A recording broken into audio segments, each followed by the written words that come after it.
Good morning and a very, very happy morning. We are reading The Power of Your Subconscious Mind, chapter number 20, page number 280 और title है कि हम spirit में किस प्रकार से हमेशा यंग रहें। हमारा जो सबकॉन्शियस माइंड होता है ना, ये कभी भी बूढ़ा नहीं होता है। ये टाइम के दायरे से दूर है, एजलेस है, एंडलेस है। हमारा सबकॉन्शियस माइंड जो ये ब्रह्मांड का माइंड, जिसे हम भगवान, प्रभु, निर्माता, क्रिएटर कुछ भी कह लें, जो ना कभी मरता है ना कभी जीता है, उसका हिस्सा है। कहने का अभिप्राय क्या है? आप खुद प्रभु का प्रभुत्व हैं। आप खुद उसकी परछाई, मतलब उसी के स्रोत से बने हुए वही स्रोत हैं। बूढ़ी उम्र, थकावट का कोई इम्पैक्ट नहीं है इस आध्यात्मिक क्वालिटी, स्पिरिचुअल क्वालिटी, इस ताकत के अंदर। पेशेंस, काइंडनेस, वेरासिटी, विलिटी, गुडविल, शांति, हार्मनी, बहुत सारा प्यार इसके एट्रीब्यूट्स हैं। ऐसी क्वालिटीज़ हैं जो कभी भी बूढ़ी नहीं होती हैं। अगर आप ये क्वालिटीज़, मैं दोबारा बताती हूँ कौन सी क्वालिटीज़: दयालुता, एक दूसरे के प्रति संयम रखना, ह्यूमैनिटी, एक दूसरे का अच्छा सोचना, शांति में रहना, एक लयता के अंदर रहना। अगर आप इन क्वालिटी को जनरेट करते रहते हैं ना, तो आप ये समझ लें कि आप स्पिरिट्स में हमेशा यंग रहेंगे। मैंने यहाँ पे कुछ कहना चाहती हूँ। आई एम 63 एंड ज़िंदगी देखी है मैंने। बहुत पैसा, बहुत कम पैसा, बहुत सारा भाईचारा, फिर भाइयों से लड़ाई, बेटे के साथ बहुत प्यार, फिर बेटे की नाराज़गी। मैं आपको एक चीज़ बताना चाहती हूँ, ज़िंदगी हर पल, हर मोमेंट बदलती है और उसका बदलाव का कारण आपका इनर सेल्फ ही है। चेंज कहाँ आता है? आपके अंदर।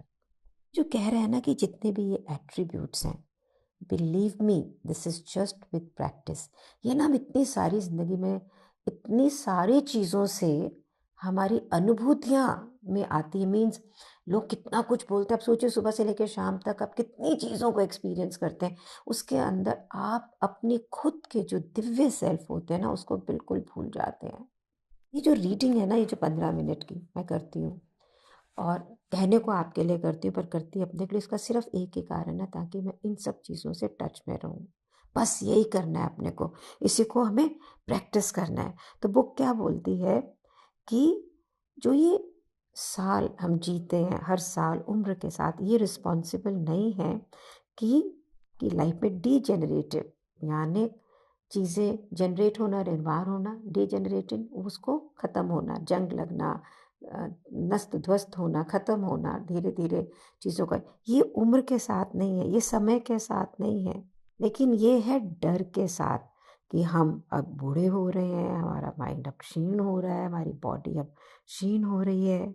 और ये जो डर है, ये हमारी प्रीमेच्योर एजिंग, हमारा ये कहना कि हम कुछ कर नहीं सकते हैं, इन सब का एक कारण है। जोसेफ लिखते हैं कि मेरी जो पब्लिक लाइफ, वो बहुत सारी स्पीचेस देते थे, लोगों को ट्रेन करते थे। उन्होंने बहुत सारे जो फेमस मेन एंड वुमेन थे, उनकी बायोग्राफी को स्टडी किया, उनकी ज़िंदगी को स्टडी किया, खास करके उन लोगों के जो कि एंड तक, मतलब जिसको हम नॉर्मल ईयर ऑफ लाइफ कहते हैं कि जी 60 साल तक काम करोगे या 70 तक करोगे, उससे ज़्यादा उन्होंने काम किया।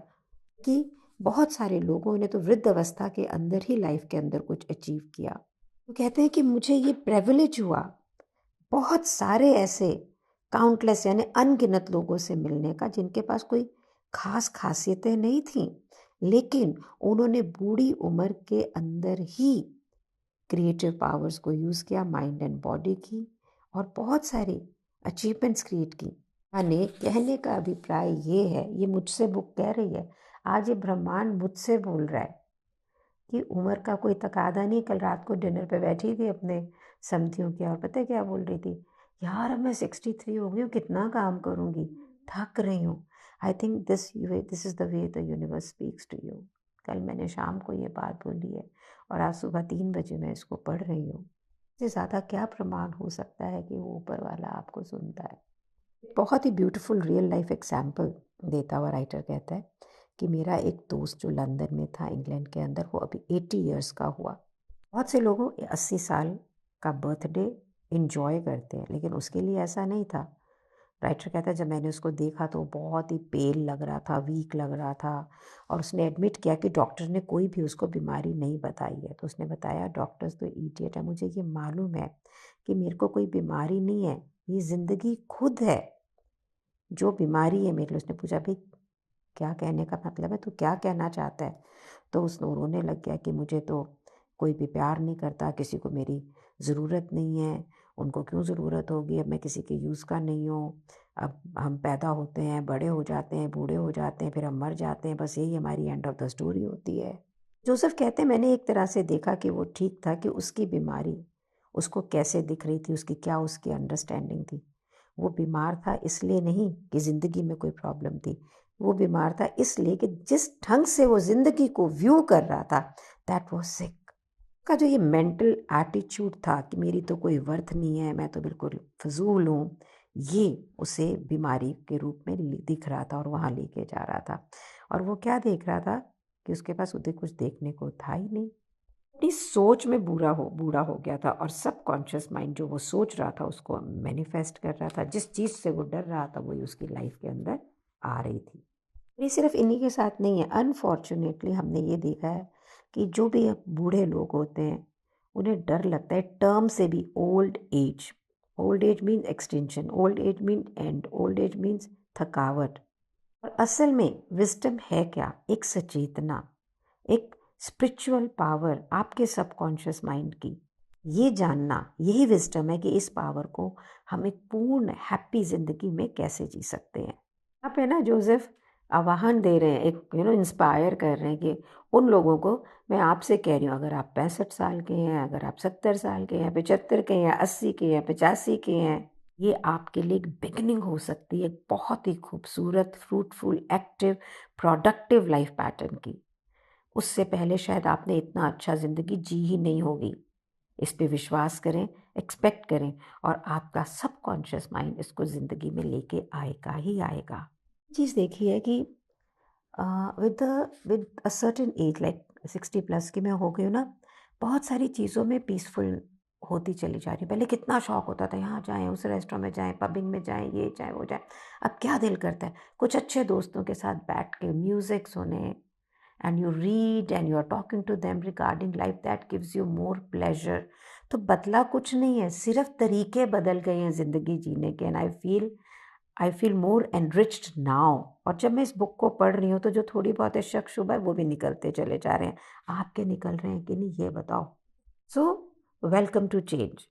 ये जो एज है, जो ग्रोइंग, यहाँ ओल्ड एज लिखा है, मैं ओल्ड एज नहीं बोलूँगी, मैं लिखूँगी विजडम एज। ये कोई दुख भरी अकरेंस नहीं है। Let's welcome it joyfully, gladly, happily. हमारी इंसानी ज़िंदगी का ना हर फेज़ एक अपने आप में यूनिक है, और एक हम रास्ते में हैं जिसका कोई एंड नहीं है। और हमारे पास एनॉर्मस पावर है कि हम अपनी बॉडी के अंदर जो पावर्स हैं ना उसको लिमिटलेसली ट्रांसेंड कर सकें। प्रूवन है कि ह्यूमन बीइंग अपनी जो कैपेसिटी है उसका 1% भी यूज़ नहीं कर सकते हैं।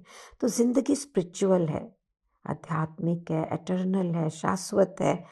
हम, ये जो शरीर हमारा एक आवरण है, इन रियलिटी हमें कोई ज़रूरत है ही नहीं बूढ़े होने की, क्योंकि हम बूढ़े होते नहीं। ज़िंदगी कैसे बूढ़ी हो सकती है? क्या प्रभु बूढ़े हो सकते हैं? अगर हम उसकी क्रिएशन है जो कि हैं, अगर हम उसका रूप हैं, how can you grow old? Only the body will live in grows old.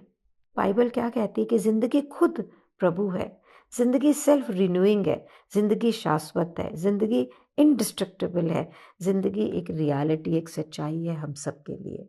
ये सिर्फ संबोधित शब्द हैं, भगवान, यूनिवर्स। इन रियलिटी हम हिस्सा हैं एक ऐसी एनर्जी का जिसके अंदर, जिसे हम ब्रह्मांड नाम से बोलते हैं। यहाँ पे पेज नंबर 283 पे बहुत ही खूबसूरती से टाइटल है लाइफ इज। और थॉमस एडिसन को एक वुमन ने पूछा, मिस्टर एडिसन, इलेक्ट्रिसिटी क्या है? उन्होंने बोला इलेक्ट्रिसिटी ऐसा है जो है उसे यूज़ करें। इलेक्ट्रिसिटी एक नाम है, एक संबोधन शब्द है जो हमने एक ना दिखने वाली पावर को दिया है। हम उसे कभी भी पूर्ण रूप से समझ नहीं सकते हैं, लेकिन हमने ये जाना कि भाई सिद्धांत क्या है इलेक्ट्रिसिटी के, उसके यूजेस क्या है, और उसको हम अनगिनत तरीक़ों से यूज़ कर सकते हैं।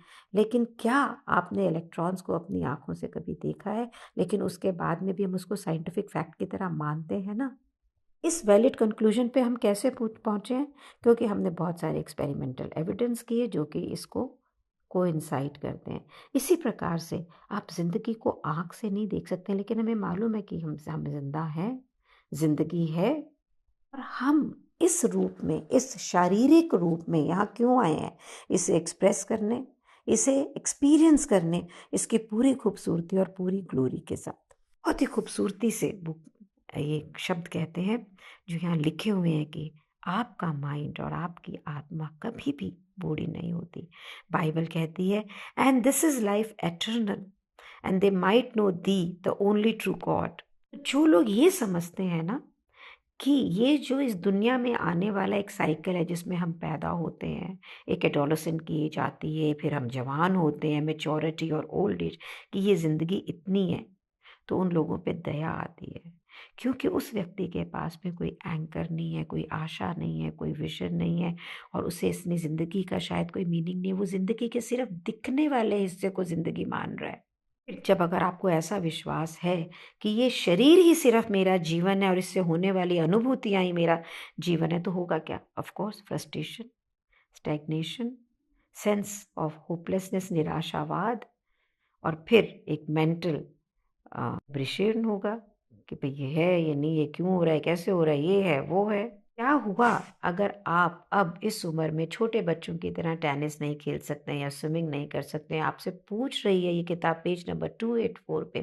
फिर क्या हुआ अगर आपकी बॉडी थोड़ी स्लो हो गई है? फिर क्या हुआ कि अब थोड़ा सा आप धीरे चलते हैं? एक बात याद रखें कि ये ज़िंदगी जिसे आप एक्सपीरियंस कर रहे हैं इस शरीर के अंदर, ये सिर्फ एक तरह का आवरण है, एक कपड़ा है, एक बॉडी, एक वेहिकल है। और जिसे हम मृत्यु कहते हैं ना, वो सिर्फ इस आउटर कवरिंग की मृत्यु है। एक नई जगह, एक नई यात्रा, एक नई डेस्टिनेशन, एक नए डायमेंशन ऑफ लाइफ को एक्सपीरियंस करने के लिए। जो कहते हैं, जो भी लोग मेरे लेक्चर में आते हैं, ओल्ड एज को क्या बोलते हैं? ग्रेसफुली। इस उम्र की एक अपनी ग्लोरी है, खूबसूरती है, विस्डम है, कैसी अंडरस्टैंडिंग हमारी इस क्वालिटीज़ की, जहाँ पे शांति, प्यार, Joy, beauty, happiness, wisdom, goodwill है। ये कभी भी ओल्ड नहीं होता, ये कभी भी डाई नहीं करता। बहुत ही खूबसूरती से यहाँ पे रैल्फ वाल्डो एमर्सन, जो कि एक पोइट थे, एक फिलोसोफर थे, उनके शब्दों में लिखा है, हम मनुष्य के सालों को नहीं गिनते, और कब गिनते हैं? जब हमारे पास और कुछ गिनने को नहीं होता है, फजूल बैठे हैं ना, तो अपनी उम्र को गिनेंगे, चीज़ों को गिनेंगे। ये याद रखें, आपका चरित्र, आपकी माइंड की क्वालिटीज़, आपका विश्वास, आपकी कन्विक्शंस, आपका प्रभुत्व किसी भी डिग्री का सब्जेक्ट नहीं है। मुझे मालूम है कैसे लग रहा है, ऐसे लग रहा है यूनिवर्स मुझे बार बार बोल रहा है, शालिनी आजकल तू क्या बोलती है? पिछले 5-7 दिन से यस आई स्टार्टेड सेइंग यार मैं क्या करूं, और ये मालूम है बेचार की मेरे अंदर कहाँ से आ रही है। टीम वर्क नहीं हो रहा है, थोड़ा सा बिजनेस लिटिल थोड़ा सा भी स्लो हो जाता है तो मैं इनसिक्योर हो जाती हूँ, ओ इतना ये तो बहुत चैलेंज है, बहुत है। तो आज ये यूनिवर्स डायरेक्टली मुझसे बात कर रहा है, आपसे भी कर रहा है, और हमेशा करता है और हर पल करता है। क्या हम इसे सुनते हैं? कहने का अभिप्राय ये है कि ये जो शरीर रूपी व्हीकल जिसके अंदर हम अपनी ज़िंदगी को लेके जा रहे हैं ना, ये सारी चीज़ें आपके लिए कोई मायने नहीं रखती। You are forever young, it doesn't matter. आपकी इसके बारे में क्या राय है बताइएगा। इन ऑडियो वीडियोस को बहुत सारे लोगों से शेयर करें, खास करके इसे उन्हें ज़रूर शेयर करें जो सो कॉल्ड गिनने वाली उम्र के उस पड़ाव पे हैं जिसे हम कहते हैं ओल्ड एज। उन्हें भेजिए ताकि वो जान सकें कि वो हमेशा यंग है inside. Thank you so much for being in my life. Thank you so much.